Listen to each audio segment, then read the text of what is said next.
Admiral Kekstar felt the familiar surge of anticipation as his command ship, the Bloodseer, settled into position above the third planet of this unremarkable system. Through the transparent aluminum viewing ports, the world below appeared as a swirling marble of blue and green, dotted with white clouds that drifted lazily across its surface. It looked peaceful, almost serene.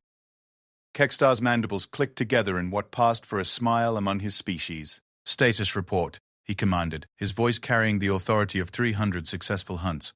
"All vessels in position, Admiral," responded his tactical officer, a younger Zephyrian whose purple carapace still bore the glossy sheen of inexperience. 16 hunter ships maintaining optimal formation. Prey planet designated as Classification 7 primitive technology. No orbital defenses detected. Population estimated at 7 billion. Kekstar's elongated head tilted slightly. 7 billion. A substantial harvest, even by Zephyrian standards. The neural processors alone would fetch enough energy credits to fund their operations for several cycles.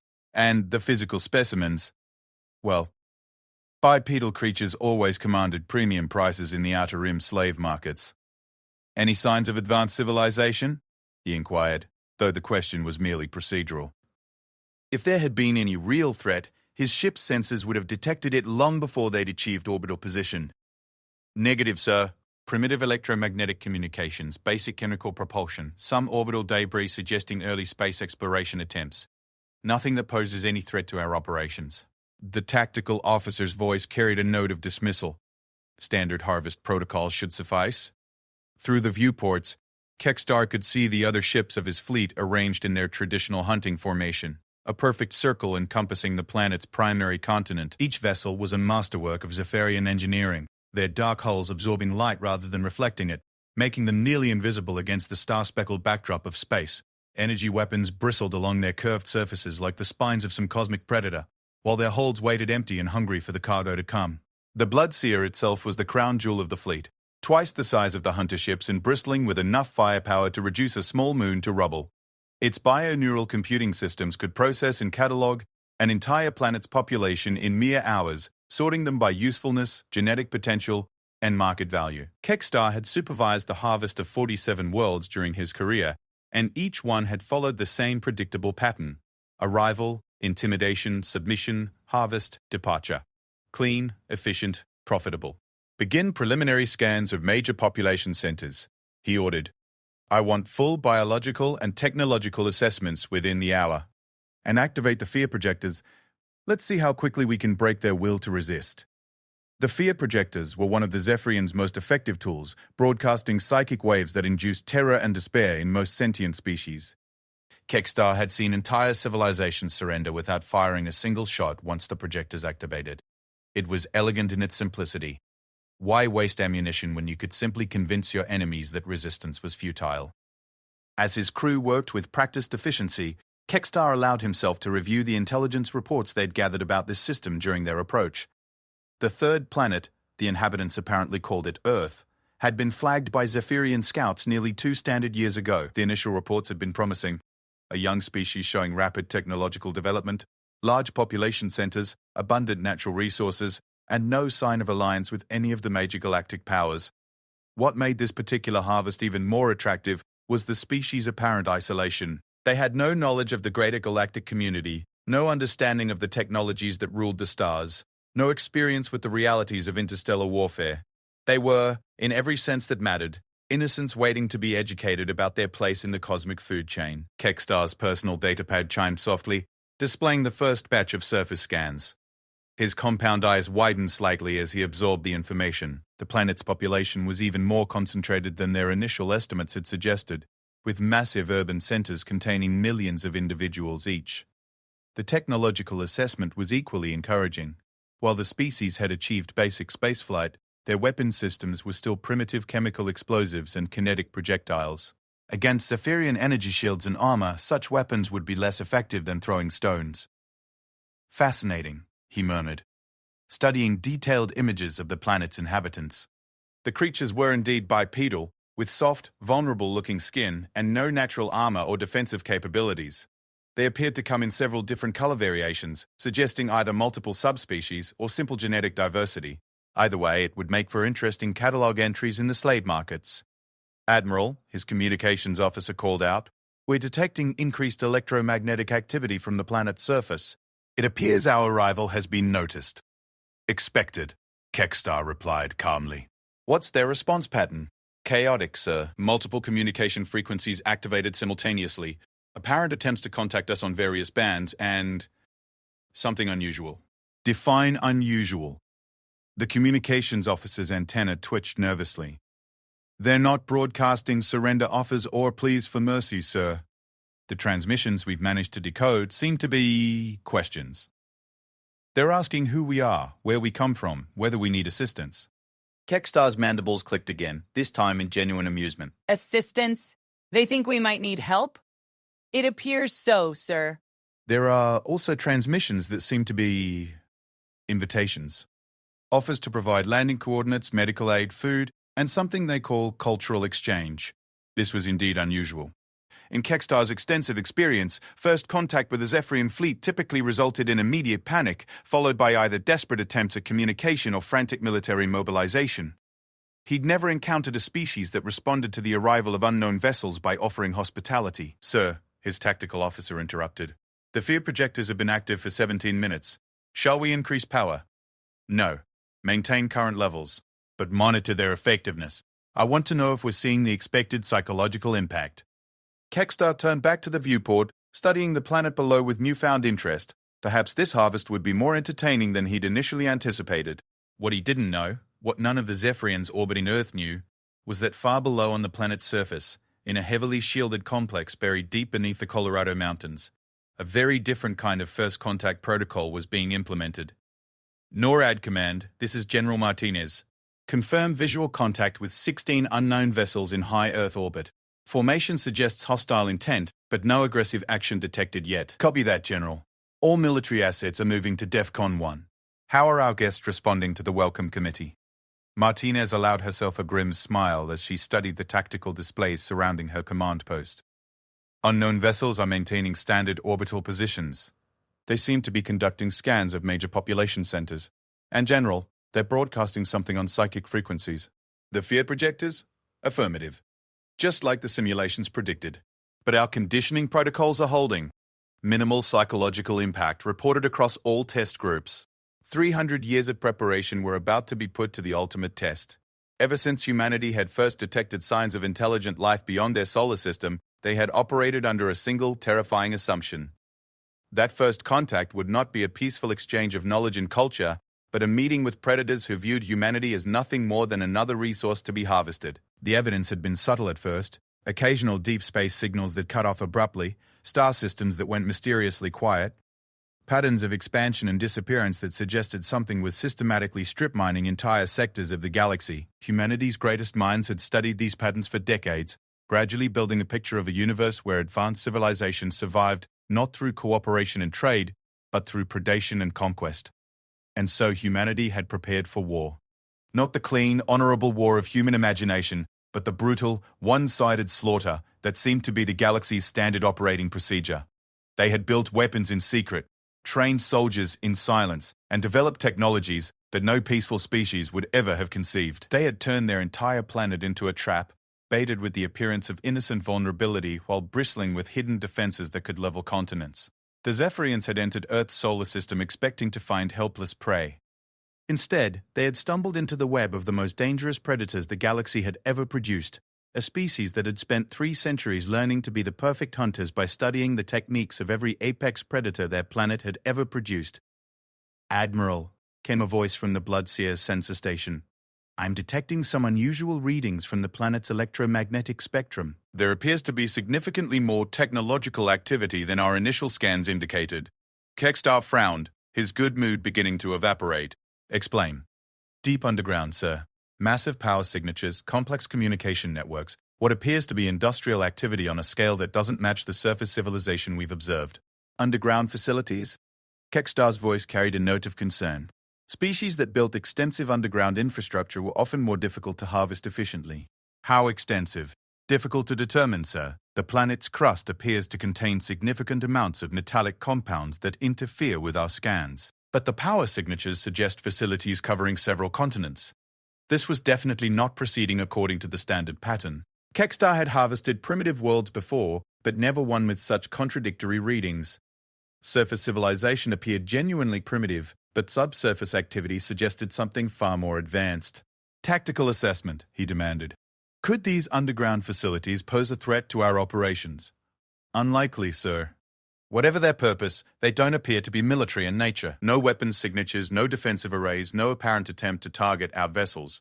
Most likely industrial complexes or population shelters. Kekstar nodded slowly. Population shelters would make sense. Many species attempted to protect portions of their population by hiding them underground when faced with superior technology. It rarely worked, but the attempt was common enough. Still, something about the situation felt wrong. His instincts, honed by decades of successful hunts, were sending subtle warnings that he couldn't quite identify. Begin Phase 2, he ordered finally. I want full spectrum analysis of their communication systems, detailed mapping of all major population centers, and complete biological profiles of the dominant species, and increase the fear projector intensity by 20%. Yes, sir. As his crew implemented his orders, Kekstar continued to stare down at the planet below. Somewhere in the back of his mind, a small voice whispered that perhaps they should exercise more caution, gather more intelligence before committing to the harvest. But that voice was easily dismissed. After all, what could a primitive species possibly do to threaten the might of his Zephyrian hunter fleet? Far below, in the depths of NORAD's command center, General Martinez was asking herself the exact same question from the opposite perspective. The alien ships had been in orbit for nearly an hour, clearly conducting scans and gathering intelligence. Whatever they were planning, it would begin soon. Status report on Operation Mousetrap? She asked her communications officer. All assets in position, General. Global defense grid is online and operational. Deep space monitoring stations report no additional contacts. Our visitors appear to be operating alone. Psychological warfare effectiveness? Negligible. Fear projector broadcasts are being successfully countered by conditioning protocols. Military personnel show zero psychological impact. Civilian populations report mild anxiety but remain functional. Martinez nodded grimly. 300 years of preparation, and it all came down to the next few hours. Humanity was about to discover whether they had become the hunters they needed to be, or whether they were still just clever prey hiding in an elaborate burrow. Above them, Admiral Kekstar was about to begin the harvest of Earth, completely unaware that he had just maneuvered his fleet into the most sophisticated trap any species had ever constructed. The hunter ships circled their prey in perfect formation, energy weapons charged and ready, confident in their superiority and certain of their victory. They had no way of knowing that they were about to become the hunted. The first sign that something was wrong came from the Shadow Blade, the hunter ship, positioned over what the primitives called the Pacific Ocean. Commander Zixhay was conducting routine atmospheric scans when her sensor operator suddenly went rigid, all four of his arms freezing over his control surfaces. Commander? The sensor operator's voice carried an odd tremor. I'm detecting massive electromagnetic signatures rising from beneath the ocean floor. Define massive, Zixhay replied, her attention still focused on the catalogue of biological samples being transmitted from the surface scans. Multiple signatures covering an area roughly 500 kilometers in diameter. That got Zixhay's attention. She abandoned her sample review and moved to the sensor station, her elongated form casting shadows across the instrument panels. What she saw made her mandibles click in confusion. The ocean floor below them was lighting up like a star map, with dozens of enormous energy signatures suddenly becoming visible. But these weren't the chaotic, inefficient power sources she'd expect from a primitive civilization. These were clean, focused, and terrifyingly powerful. Are you certain these readings are accurate? She demanded. Running triple verification now, ma'am. But preliminary analysis suggests massive industrial complexes hidden beneath the ocean floor. Power output indicates technology significantly more advanced than surface observations suggested. Zixhay felt the first cold touch of uncertainty. Advanced civilizations sometimes built underwater cities, but the power signatures she was seeing rivaled anything in Zephyrian space. And they were activating now, just minutes after the fleet's arrival. That suggested either an incredible coincidence or... Open a channel to Admiral Kekstar immediately. But before her communications officer could comply, something happened that would haunt Zixhay for the rest of her considerably shortened life. The ocean below began to move. At first, it looked like a natural phenomenon, perhaps underwater volcanic activity or massive tidal forces. But as she watched, geometric patterns became visible in the water's movement, Perfect circles were forming on the surface, each one precisely positioned relative to her ship's location. The circles were growing larger, and within each one, something vast and dark was rising from the depths. Commander, her tactical officer's voice had gone very quiet. Those aren't geological formations. Those are artificial structures. And they're ascending rapidly. The first installation breached the surface like a mountain being born. Water cascaded off its sides as it continued to rise, revealing a structure that defied everything the Zephyrians thought they knew about primitive civilizations. The installation was massive, easily a kilometer across, and its surface bristled with equipment that even Zephyrian sensors couldn't immediately identify. Then the second one breached the surface, then the third. Within minutes, the ocean below the Shadow Blade was dotted with artificial islands, each one a technological marvel that belonged in the hands of a star-spanning empire, not a primitive planetary species. "Ma'am," her sensor operator whispered, "I'm detecting weapon signatures, very powerful weapon signatures." Aboard the Bloodseer, Admiral Kekstar was receiving similar reports from across his fleet. The carefully ordered harvest was rapidly becoming something he'd never encountered in over 3 decades of hunting, an unknown situation with potentially hostile developments. "Sir," his communications officer announced, "we're receiving a transmission from the planet's surface. It's being broadcast on our primary command frequency." Kekstar's compound eyes narrowed. Only advanced civilizations knew how to access Zephyrian command frequencies, and only military forces would dare attempt contact on those channels without proper authorization codes. "Put it through." The voice that filled the Bloodseer's command center was calm, professional, and speaking perfect galactic standard. "Unknown vessels, this is General Sarah Martinez of the United Earth Defense Force. You are ordered to identify yourselves immediately and state your intentions in this star system." The silence that followed was profound. In 300 hunts, no primitive species had ever demanded identification from a Zephyrian fleet. They typically begged, pleaded, or screamed, but they never issued orders. "Furthermore," the voice continued, "your vessels are currently in violation of Earth territorial space. You have 60 seconds to respond before we classify your presence as hostile and act accordingly." Kekstar found his voice. "This is Admiral Kekstar of the Zephyrian hunting fleet. You will surrender immediately and prepare your population for harvest. Resistance will result in the elimination of your species." The laugh that came through the comm system was entirely unexpected. It wasn't the desperate hysteria of a doomed species or the bitter resignation of the defeated. It was the sound of genuine amusement. "Admiral, I think there's been a misunderstanding. You seem to be under the impression that you're the predator in this situation." General Martinez's voice carried an edge of steel beneath the amusement. "Let me correct that misconception. Your fleet is now surrounded and outgunned. You have 10 seconds to surrender, or we will demonstrate why humanity is considered the apex predator on this planet." "Impossible," Kekstar snarled. "We have 16 hunter ships armed with plasma cannons and quantum torpedoes. Your primitive technology cannot—" He was interrupted by his tactical officer. "Sir, I'm reading massive energy buildups across the planet's surface. And, Admiral, there are structures rising from the oceans worldwide, hundreds of them." Through the Bloodseer's viewports, Kekstar could see the truth of the tactical officer's words. The planet below was transforming before his eyes. What had appeared to be an innocent, defenseless world was revealing itself to be something entirely different. Ocean-based installations were rising to the surface across the globe, each one bristling with weapon arrays that his computers were struggling to analyze. Mountain ranges were opening like flowers, exposing massive underground complexes that extended for miles in every direction. Even the space around his fleet was changing as objects previously invisible to their senses suddenly became apparent. Hundreds of stealth platforms that had apparently been hidden in Earth's orbital debris field. "General Martinez," came another voice over the communication system, this one with a distinct accent that Kekstar's translator identified as Russian. "Moscow Command reports all defense platforms operational. The hunting fleet is completely surrounded." "Acknowledged! Moscow!" "Beijing, report status." "Beijing Command operational. All orbital defense stations report weapons lock on hostile vessels. Awaiting your orders, General." Kekstar felt something he hadn't experienced since his first hunt as a junior officer, genuine fear. The primitives weren't responding according to any pattern in his experience. Instead of cowering before superior technology, They were calmly coordinating what appeared to be a global defense network. "Impossible," he muttered.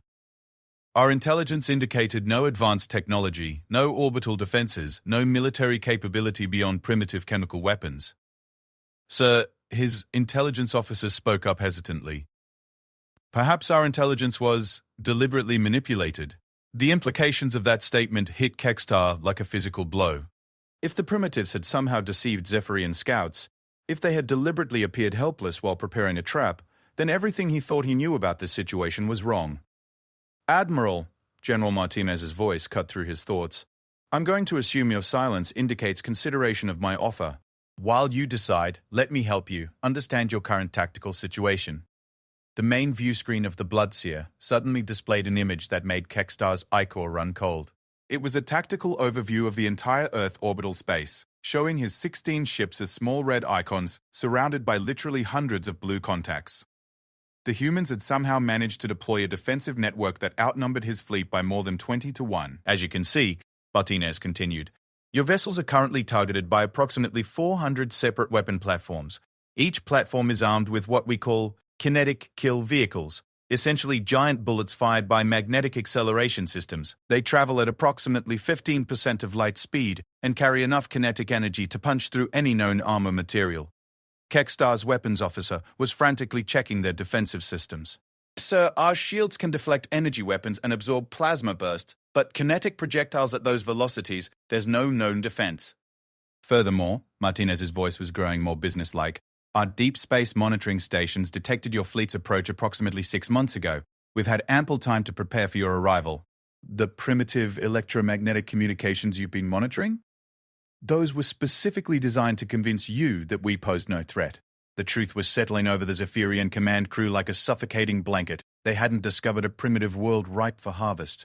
They had stumbled into an elaborate trap set by a species that understood galactic predator behavior better than the predators themselves. You see, Admiral, Martinez continued, humanity learned about your kind quite some time ago. "We've been studying your expansion patterns, your hunting techniques, your technological capabilities. We know about the fear projectors, the harvest protocols, the slave markets. We've known for over 3 centuries that first contact would likely be with species like yours." Kekstar finally found his voice again. "What do you want?" "What we want," Martinez replied, "is for this to end.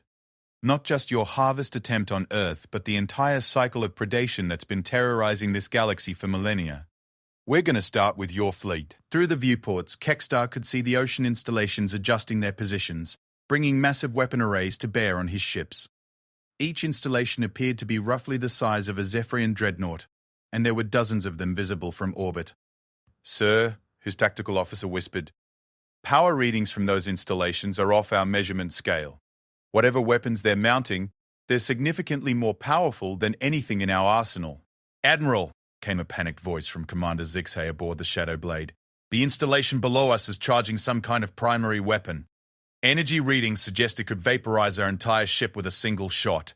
Kekstar realized that in the span of less than an hour, his perfect hunting formation had become a perfect target array. Every ship in his fleet was positioned exactly where the humans wanted them, surrounded by overwhelming firepower and completely cut off from any possibility of escape. "General Martinez," he said finally, his voice carefully controlled, "what are your terms?" "Simple, Admiral. You and your fleet will surrender unconditionally. Your crews will be taken into custody and held while we determine what to do with you. Your ships and their databases will be examined to help us understand the extent of galactic predator activity. And you will provide us with all intelligence regarding other hunting fleets, slave markets, and predator species. And if we refuse, then we'll demonstrate to the galaxy what happens when predators try to hunt humanity. Your fleet will be destroyed completely, and we'll use your ship debris to send a message to every other predator species in known space." Kekstar looked around his command center at the faces of his crew. 300 years of Zephyrian military tradition had not prepared them for a situation where their prey turned out to be apex predators in disguise. The fear projectors that should have broken their enemies' will were apparently having no effect. The superior technology that had made them masters of the hunt was being outclassed by orders of magnitude, and the psychological advantage that came from being the hunters had evaporated the moment those ocean installations had risen from the depths. "Sir," his communications officer said quietly, "I'm detecting movement from several of the orbital platforms. They appear to be closing to optimal firing positions. Through the speakers, General Martinez's voice carried a note of finality. Admiral, you have 60 seconds to make your decision. Surrender now, and your crews will be treated according to the standards of civilized species. Continue your hostile posture, and you'll discover why humanity didn't need to leave their home planet to become the most dangerous predators in the galaxy. As Kekstar stared down at the transformed world below, watching massive weapon installations track his ships with mechanical precision, he realized that everything his species thought they knew about predation was about to change forever. The galaxy's apex predators had just encountered something they'd never imagined could exist, a prey species that had spent centuries evolving specifically to hunt hunters, and now the Zephyrians were about to learn what it felt like to be the prey. The countdown reached 0 in absolute silence.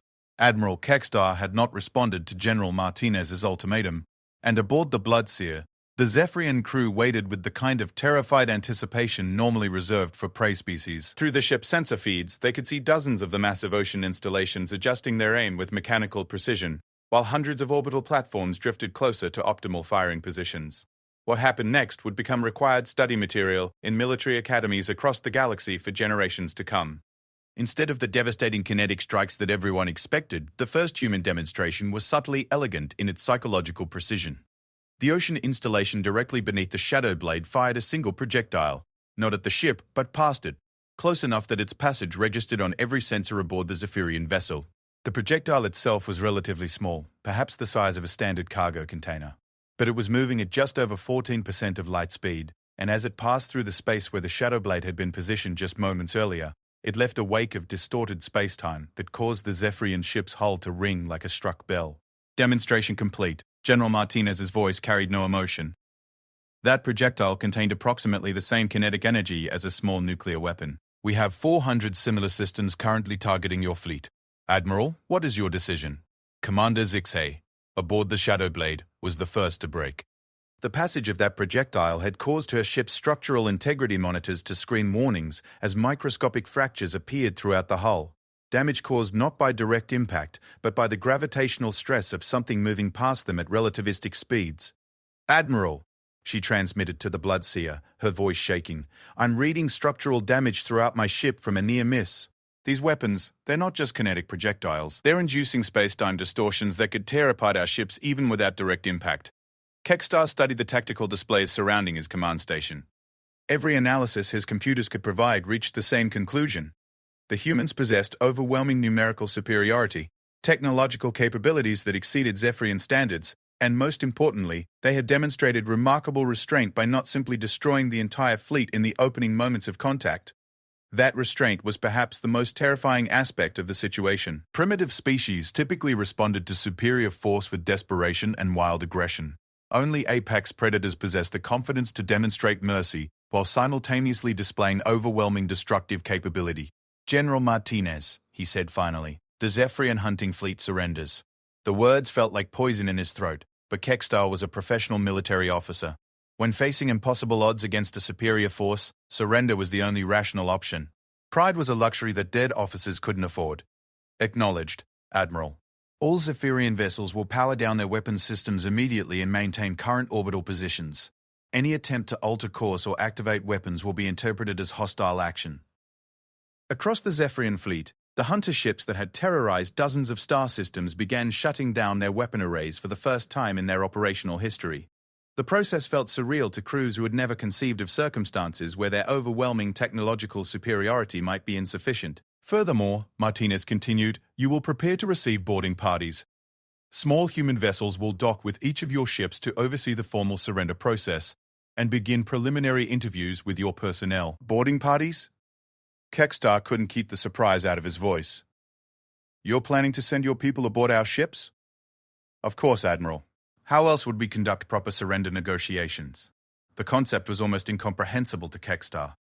In Zephyrian military doctrine, surrender meant the defeated force remained isolated, while terms were negotiated through long-range communication. Actual physical contact between victor and vanquished typically occurred only during harvest operations or prisoner transfers. No rational species would risk sending their personnel aboard potentially hostile alien vessels. Unless, of course, that species possessed such overwhelming confidence in their superiority that they considered the risk negligible. Sir, his tactical officer reported, I'm detecting small craft launching from multiple surface installations. Trajectory analysis indicates they're heading directly for our ships. Through the viewports, Kekstar could see them coming. Dozens of sleek vessels rising from the transformed planet below. They were smaller than Zephyrian shuttles, but moved with a purposeful efficiency that suggested advanced propulsion systems and experienced pilots. The first human craft reached the Bloodseer within minutes, and Kekstar watched with professional interest as it executed a docking maneuver that would have impressed even veteran Zephyrian pilots. Whatever else these humans might be, they clearly knew how to handle spacecraft. Admiral, came a new voice over the communication system, this one younger and carrying what his translator identified as an American accent. This is Colonel Reynolds of the Earth Defense Force. I'm requesting permission to come aboard your vessel to begin surrender negotiations. Permission granted, Kekstar replied, though every instinct screamed against allowing potential enemies onto his ship. The airlock cycled, and Kekstar got his first direct look at a human being. Colonel Reynolds was smaller than he'd expected, roughly two-thirds the height of an average Zephyrian, but there was something about the way she carried herself that suggested coiled violence barely held in check. Her species might be physically less imposing than his own, but Kekstar found himself unconsciously stepping back as she entered his command center. Admiral, she said, offering what his cultural database identified as a formal salute. I appreciate your cooperation. This process will go much smoother if we maintain professional standards. Of course, Kekstar managed. Though I must confess, Colonel, this entire situation is unprecedented in our experience. Reynolds' expression, humans apparently communicated significant emotional information through facial muscle manipulation, shifted to something his database suggested might be amusement. I imagine it would be, Admiral. Your species appears to have developed under very different evolutionary pressures than ours. She gestured around the command center, taking in the displays showing Earth's defensive installations. Tell me, in all your hunting expeditions, have you ever encountered organized resistance from a prey species? Never. Primitive civilizations typically either surrender immediately upon recognizing our technological superiority or engage in futile military responses that we crush without difficulty. Interesting. And you've never considered the possibility that a species might deliberately appear primitive while actually possessing advanced capabilities? Kekstar found himself studying this small, soft-looking creature who spoke with the casual confidence of a supreme predator. The concept is foreign to our thinking. Why would an advanced species pretend to be primitive? Because, Admiral, sometimes the best hunting strategy is to let your prey come to you. The implications of that statement sent ice through Kekstar's ichor. If humanity had deliberately appeared primitive to attract predator species, if Earth was essentially a massive trap designed to capture hunting fleets, then the Zephyrians weren't just facing a military defeat, they were facing a complete reversal of the galactic food chain. Colonel, he said carefully, how long has your species been preparing for contact with hunters? Approximately 3 centuries, give or take a few decades. We started detecting signs of systematic predation in our local galactic region in the late 1700s, by your calendar. Took us about 50 years to figure out what was happening, and another century to develop effective countermeasures. Reynolds moved to one of the tactical displays, studying the formation of Zephyrian ships with obvious professional interest. Your hunting circle formation is quite elegant, actually. Maximizes coverage while maintaining mutual support between vessels. Very effective against conventional orbital defenses, but not effective against your installations. No, not particularly. See, we designed our defensive grid specifically to counter hunting circle tactics. Every installation can engage targets across roughly 60% of orbital space, which means any ship in a traditional hunting formation can be targeted by at least a dozen separate platforms simultaneously. She turned back to Kekstar, and he found himself involuntarily impressed by the predatory intelligence in her eyes. This was not a creature that had evolved as prey. The real question, Admiral, is what happens next.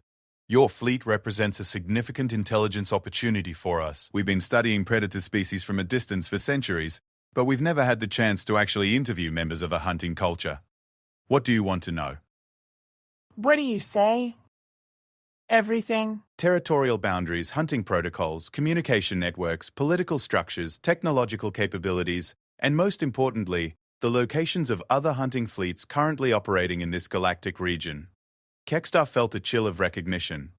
The humans weren't just defending their own world, they were gathering intelligence for offensive operations. You're planning to hunt the hunters, he said quietly. Reynolds' expression shifted to something that might have been a smile, though on her alien features it looked more like a predator baring its teeth. Admiral, humanity learned about predation from the most efficient killers our planet ever produced. We studied pack tactics from wolves, ambush strategies from big cats, persistence hunting from our own ancestors, and strategic thinking from species like ravens and chimpanzees. Then we spent 300 years refining those lessons and developing them for interstellar warfare. She gestured toward the viewport, where Earth's defensive installations continued to track the Zephyrian ships with mechanical precision. Your species, along with the others that hunt thinking beings for profit, represent what we consider an invasive pest species, and humanity has a very simple approach to dealing with pests.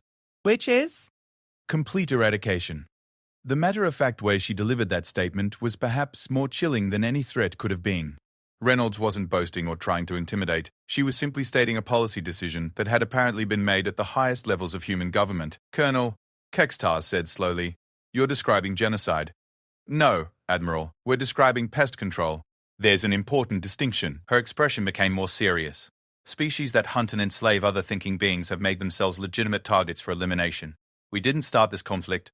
We're simply planning to finish it." Through the command center's speakers, General Martinez's voice interrupted their conversation. "All boarding operations are proceeding smoothly. Preliminary interviews are beginning across the Zephyrian fleet.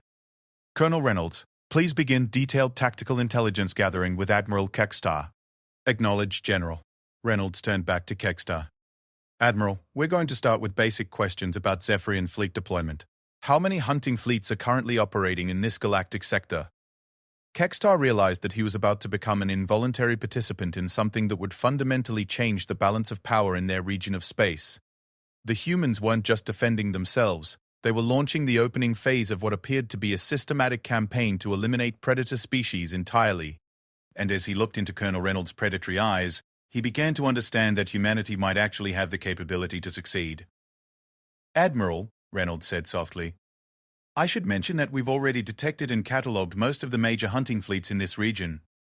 We're not asking for information we don't already have. We're testing your willingness to cooperate. Your answers will determine how you and your crews are treated during the upcoming operations." The trap, Kextar realized, had been even more elaborate than he'd initially understood. Earth hadn't just been bait for his fleet. It had been a monitoring station, gathering intelligence on predator activities throughout the entire galactic region. The humans knew about other hunting fleets because they'd been watching and listening for centuries. As he began to answer Reynolds' questions, Kextar couldn't escape the growing certainty that his fleet's capture marked the beginning of the end for predator species everywhere. The galaxy's apex predators had finally encountered something they'd never imagined possible, a prey species that had evolved specifically to hunt them. And now the hunt was about to begin. 6 months after the capture of Admiral Kextar's fleet, the galaxy began to change in ways that no species had anticipated. The first sign came from the Outer Rim territories, where the hunting fleet Ravager's Pride simply vanished between star systems. One week, the fleet was conducting normal harvesting operations in the Centauri mining sector, and the next week, their scheduled check-in never occurred. Search vessels found nothing. No debris fields, no distress signals, no trace that 11 Zephyrian hunter ships had ever existed. Similar disappearances began occurring across known space with increasing frequency. The Kataran Slaver Guild lost 3 entire fleets in a single month. The Vextar Harvesting Collective reported that 2 of their most experienced hunting groups had gone silent while conducting routine operations in supposedly safe sectors. Even the dreaded Mordak Death Fleet, Terror of the Eastern Spiral, failed to return from what should have been a simple harvest mission. What made these disappearances particularly unsettling was their complete nature. Experienced predator species knew how to recognize the signs of ambush, technological failure, or enemy action. But these fleets weren't leaving behind evidence of battle or destruction. They were simply ceasing to exist, as if something was systematically erasing them from the galaxy. The truth was both simpler and more terrifying than any of the surviving predator species could have imagined. Aboard the Earth Defense Force vessel Retribution, Captain Maria Santos reviewed the tactical summary of Operation Cleanhouse with quiet satisfaction. 6 months of planning, 3 months of active operations, and humanity's first interstellar military campaign was proceeding ahead of schedule. "Status report," she requested from her operations officer. 47 predator fleets eliminated, ma'am. 0 human casualties. Current intelligence indicates approximately 200 additional hunting groups operating in our target region. Santos nodded, studying the holographic display that showed the gradual expansion of human operations throughout their local galactic sector. Each red icon represented a confirmed predator fleet, while blue zones indicated areas that had been cleared of hostile activity. The pattern was methodical, efficient, and utterly relentless. Resistance levels? Negligible, Captain. Most predator species appear to be completely unprepared for offensive action by prey civilizations. Their tactical doctrines assume that any species capable of interstellar warfare will either submit to harvesting or attempt purely defensive responses. Which makes sense from their perspective, Santos mused. If you've spent millennia hunting species that either surrender or hide, you wouldn't expect to encounter an organized counterattack. The retribution itself was a perfect example of humanity's approach to interstellar warfare.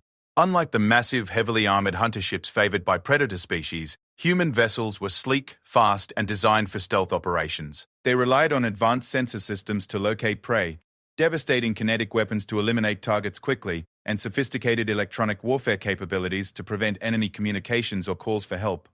Most importantly, human ships operated in coordinated wolf packs rather than as individual hunters. Where a typical Zephyrian fleet might consist of a dozen ships operating semi-independently, human task forces integrated hundreds of vessels into seamless tactical networks that could engage multiple targets simultaneously while maintaining perfect coordination.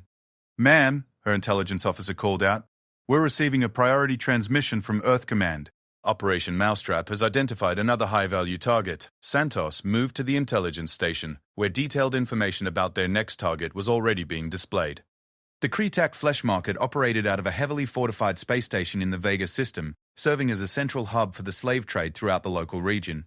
Intelligence suggested that over 50,000 sentient beings were currently being held there, awaiting sale to various predator species. Distance to target, approximately 48 hours at maximum stealth velocity, ma'am. Fleet composition analysis suggests minimal defensive capabilities. The Kretak appear to rely primarily on secrecy and their reputation for brutality rather than actual military strength. Santos smiled grimly. Reputation and brutality were poor defenses against opponents who had spent centuries learning to be more brutal than any species the galaxy had ever produced. "Signal the task force. We depart for Vega in 6 hours.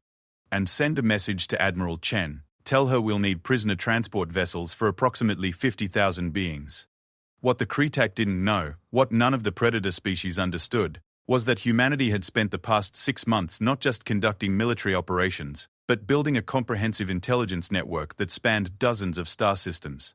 Every captured ship yielded databases full of information about predator activities, territorial boundaries, and operational patterns. Every interrogated crew member provided additional details about the galaxy's underground economy of slavery and exploitation. But perhaps most importantly, humanity had begun making contact with the survivors of harvested worlds, the scattered remnants of species that had been nearly destroyed by predator activities. What Admiral Kekstar and his kind had seen as broken prey turned out to be potential allies with their own reasons for wanting revenge. The Antari had been a peaceful agricultural species before Zephyrian hunters reduced their homeworld to a wasteland and scattered their survivors across slave markets throughout the galaxy. The few thousand Antari who had escaped that massacre now served as guides and interpreters for human forces, their detailed knowledge of predator operations proving invaluable for planning raids. The Arvak had been master shipbuilders before their civilization was harvested by the Vextar Collective. The surviving Arvak engineers had adapted their skills to human technology, helping design the stealth systems that made human ships virtually invisible to predator sensors. The Thekmar had been warriors before their species was broken by the Mardak Death Fleet. Now they served as shock troops for human operations, their desire for vengeance making them fearless in combat against their former captors. Dozens of other species had joined what was becoming known as the Liberation Alliance, a growing coalition of survivors who had found in humanity the weapon they needed to strike back against their oppressors. Each species brought unique capabilities, knowledge, and motivation to the Alliance, creating a military force unlike anything the galaxy had ever seen. But it was humanity that provided the Alliance's strategic vision and technological edge. While other species had focused on hiding or surviving, humans had spent 3 centuries analyzing predator behavior and developing specific countermeasures. They understood that predator species were fundamentally parasitic, requiring a constant supply of prey to maintain their economies and social structures. Cut off that supply and predator civilizations would collapse from internal conflicts and resource shortages. "Captain," her communications officer announced, "we're receiving a transmission from the Nemesis." Captain Rodriguez reports successful completion of Operation Payback. Santos smiled. Captain Rodriguez had been tasked with eliminating the Zephyrian fleet responsible for the destruction of the Kepler colony, one of humanity's first failed attempts at interstellar colonization. The 73,000 humans who had died in that attack were about to be avenged. Casualties? None reported, ma'am. Total elimination of enemy forces achieved in 17 minutes. Captain Rodriguez requests permission to proceed to secondary targets. Granted. Tell Captain Rodriguez to maintain comm silence and continue with the mission plan. This was the pattern that human forces had established across the galaxy.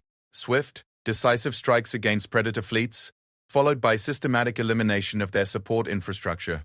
Slave markets, harvesting stations, communication relays, and supply depots were all being methodically destroyed by human task forces operating with surgical precision.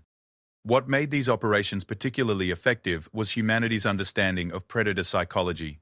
Most predator species had evolved in environments where they were the apex hunters, which meant they had no experience dealing with organized resistance from prey animals. They expected victims to either flee or fight desperately, not to plan methodical campaigns of extermination. "Ma'am," her tactical officer interrupted her thoughts. "Long-range sensors are detecting multiple contacts approaching our position. Configuration matches Zephyrian patrol vessels." Santos moved to the tactical station, studying the sensor readings with professional interest. 3 Zephyrian ships, moving in a standard search pattern, apparently investigating the disappearance of one of their hunting fleets. "Alert status? They haven't detected us yet, ma'am. Our stealth systems are operating at full efficiency." "Orders?" Santos considered her options. The Zephyrian patrol represented an opportunity to gather fresh intelligence about predator responses to human operations. On the other hand, eliminating them would deny the enemy valuable reconnaissance information about human capabilities. Signal the task force. "We'll take them alive if possible. Admiral Chen wants to interview more Zephyrian officers about their fleet deployment patterns. But if they show any sign of attempting to transmit intelligence about our presence, we eliminate them immediately." "Aye, ma'am." Through the Retribution's main view screen, Santos watched as her task force maneuvered into attack position. 37 human vessels, invisible to enemy sensors, surrounding 3 Zephyrian ships, whose crews had no idea they were about to become prisoners of war. It was, she reflected, a perfect metaphor for the current state of the galaxy. Predator species continued their operations according to established patterns, unaware that they were being systematically hunted by an enemy they still didn't understand. Some predator fleets had reportedly begun traveling in larger groups or avoiding certain star systems, but these were defensive measures based on fear rather than understanding. None of them had yet grasped the fundamental truth that humanity represented something entirely new in galactic politics, a prey species that had evolved specifically to hunt predators. "Ma'am," her weapons officer reported, "all vessels report ready for synchronized kinetic strikes. We can disable their engines and weapon systems without destroying the ships. Execute." The attack lasted exactly 93 seconds. 37 kinetic projectiles fired simultaneously from 37 different vessels struck the 3 Zephyrian ships with mathematical precision. Engines, weapons, and communication arrays were surgically removed, leaving the ships intact but completely helpless. Target neutralized. All Zephyrian vessels dead in space. No distress signals transmitted. Santos nodded with satisfaction.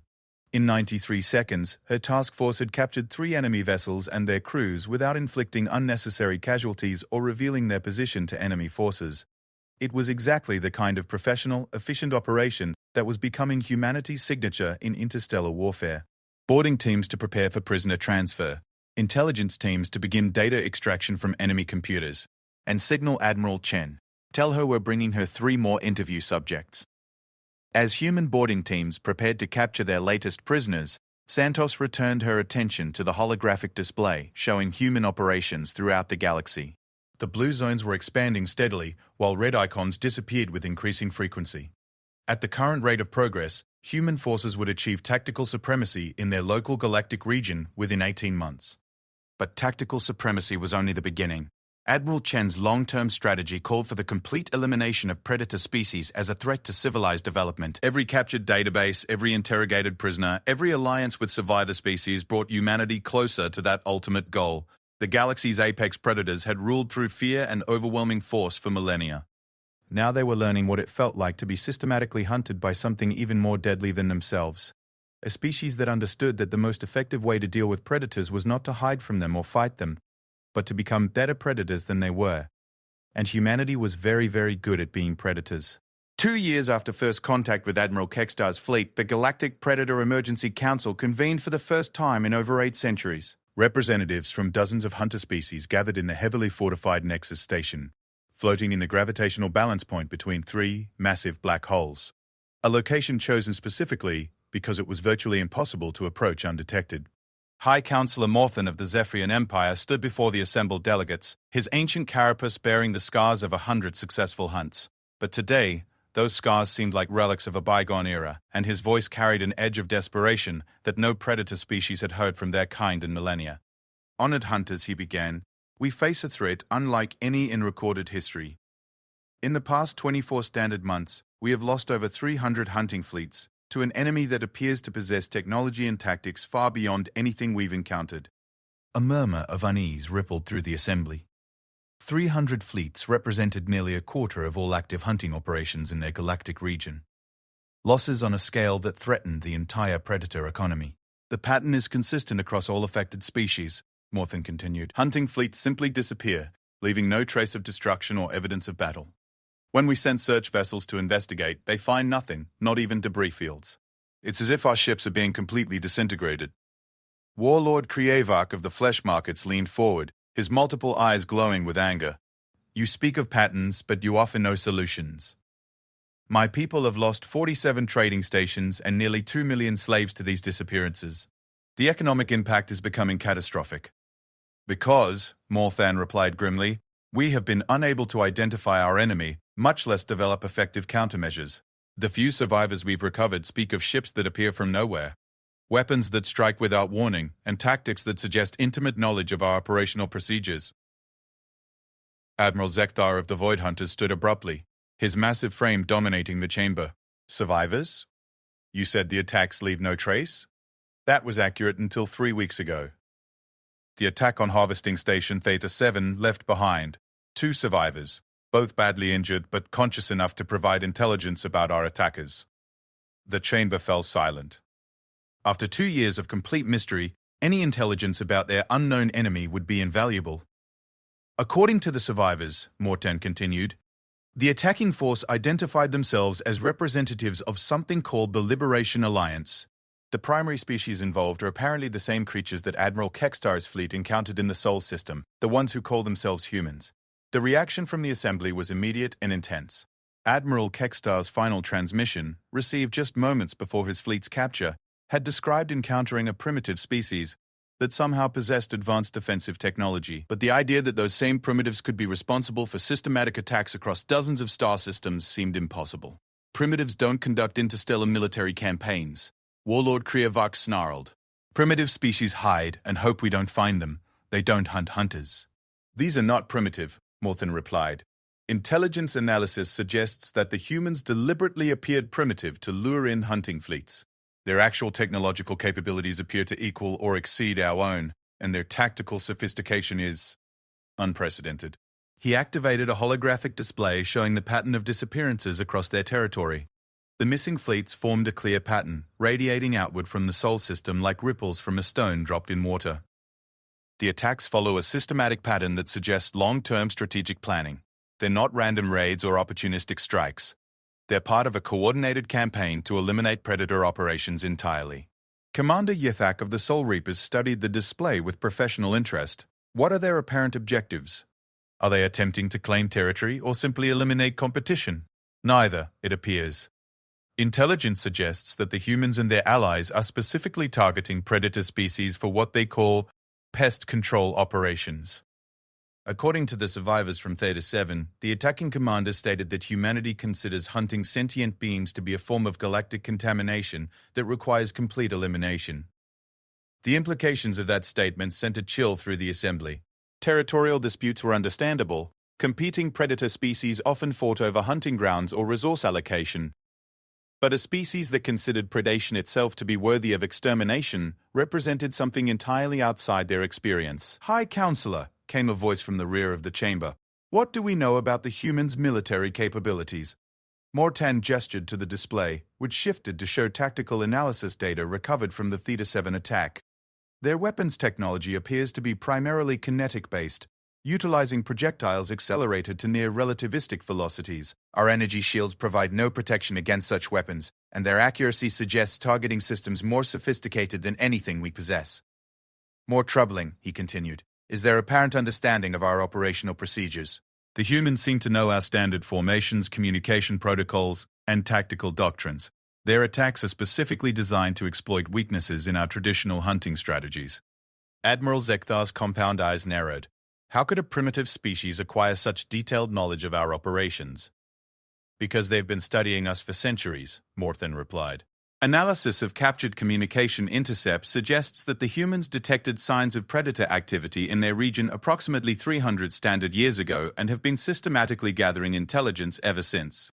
The assembly digested this information in stunned silence. The concept of a prey species spending centuries studying predator behavior for the purpose of developing countermeasures was completely foreign to their understanding of galactic dynamics. Furthermore, Morthan continued, the humans appear to have recruited survivors from dozens of harvested species. The Liberation Alliance includes members of every major species we've encountered in the past 5 centuries, all of whom have their own reasons for wanting revenge against predator civilizations. Warlord Kriak slammed a massive fist against his chair. Impossible. Harvested species are broken, scattered, demoralized. They couldn't organize effective resistance even if they wanted to. Apparently, they simply needed the right leadership and technology, Morthan replied. The humans have provided both. Intelligence suggests that the Liberation Alliance now includes military assets from over 40 different species, all coordinated under human strategic command. Commander Yithak stood slowly, her form radiating the kind of predatory menace that had terrorized a dozen star systems. High Counselor, what specific actions do you recommend? If these humans represent a genuine threat to predator operations, we must respond decisively. Kurz. Morthan's expression darkened. That's precisely the problem, Commander. We don't know how to respond. Traditional predator tactics assume that we possess overwhelming technological and numerical superiority over our enemies. The humans appear to possess both technological parity and numerical superiority, while also understanding our standard operating procedures better than we understand theirs. He activated a new display showing fleet deployment patterns across predator territory. Every major hunting fleet is now operating under enhanced security protocols. We're traveling in larger groups, maintaining constant communication schedules, and avoiding any system that shows signs of unusual activity. And we're still losing ships at an unsustainable rate. The humans appear to be systematically targeting our support infrastructure, harvesting stations, slave markets, communication relays, and supply depots. They're not just eliminating hunting fleets, they're dismantling the entire economic system that supports predator civilization. The strategic implications of this approach were staggering. Predator species had built their entire society around the harvesting and exploitation of other civilizations. If that foundation were systematically destroyed, their entire way of life would collapse within a generation. High Counselor, Admiral Zekthar's voice carried a note of desperation. What are our options? Morthan was quiet for a long moment before responding. Intelligence analysis suggests 3 possible courses of action. First, we could attempt to negotiate with the humans, offer them territorial concessions in exchange for a cessation of hostilities. Negotiation with prey species is beneath our dignity. Warlord Krievak snarled. Second, Morthan continued, we could attempt to form a unified military response, coordinate all remaining predator fleets for a direct assault on human territory. How many ships would that require? Commander Yithak asked. Conservative estimates suggest we would need at least 2,000 vessels to have a reasonable chance of success. Current intelligence indicates that human defensive capabilities far exceed what Admiral Kekstar's fleet encountered 2 years ago. The chamber fell silent as delegates considered the logistics of assembling such a massive fleet while under constant attack from an enemy that seemed to appear from nowhere. The third option, Morthan said quietly, is retreat. We could abandon this entire galactic region and relocate our operations to territories beyond human reach. Retreat? Admiral Zekthar's voice shook with rage. Predator species don't retreat from prey animals. Admiral, Morthan replied with infinite sadness, I don't think these humans qualify as prey animals anymore. As the assembly dissolved into angry arguments about courses of action none of them wanted to consider, none of the Predator delegates noticed the small, dark object that had silently attached itself to Nexus Station's hull during their debate. The object was roughly the size of a briefcase and completely undetectable by conventional sensors, but it contained recording equipment sophisticated enough to capture and transmit every word spoken during the emergency council. 3 days later, as the Predator delegates dispersed to carry news of the crisis to their respective governments, the Liberation Alliance received a complete intelligence briefing on Predator military capabilities, deployment patterns, and strategic planning. Admiral Chen reviewed the intercepted recordings with quiet satisfaction, making notes about which Predator species would be targeted next and which Alliance members would be most effective in each operation. 6 months later, Nexus Station itself disappeared, along with the 3 black holes that had anchored its position in space. The humans had apparently decided that even gravitational phenomena could be weaponized if you understood the underlying physics well enough. And across the galaxy, Predator species finally began to understand that they were no longer the hunters. They had become the hunted, pursued by an enemy that possessed not only superior technology and tactics, but something far more dangerous: the absolute conviction that the galaxy would be a better place without them. The age of Predator dominance was ending. Swept away by a species that had spent 3 centuries learning to be the perfect hunters by studying every apex predator their world had ever produced. Humanity had emerged from Earth not as another prey species to be harvested, but as the galaxy's new apex predators. And unlike the species they were systematically eliminating, humans hunted not for profit or pleasure, but for justice. They were not conquerors seeking territory or resources, they were exterminators, methodically removing what they considered a threat to civilized development throughout the galaxy. The hunter ships had circled the aliens, confident in their superiority and certain of their victory. But then humans emerged, and everything changed. The galaxy's most dangerous predators discovered that they had finally encountered something more dangerous than themselves, a prey species that had evolved specifically to hunt hunters. The hunt was ending, and humanity had won.